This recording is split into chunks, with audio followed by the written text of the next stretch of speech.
Hello everyone, this is Guide to Everything, and in today's video, I'll show you on how you can remove the ceiling and ground in Geometry Dash.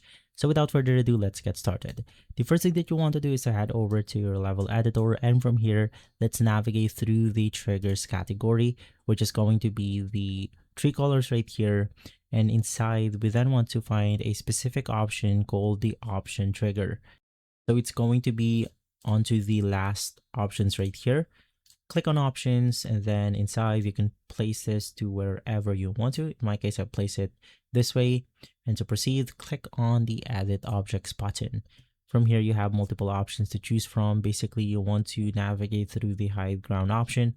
Click on click on OK, and then it will then hide the ground for our Geometry Dash level. Now, on the ceiling part, you simply want to go ahead and build as high as you can. And basically from there, this will then remove the ceiling of your Geometry Dash level. Basically, this is infinite.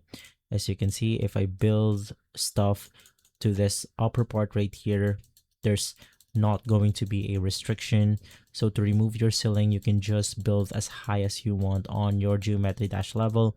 And from there, you are good to go. If this video has been helpful, leave a like, subscribe, and follow Guide to Everything for more videos like this. Thanks for watching.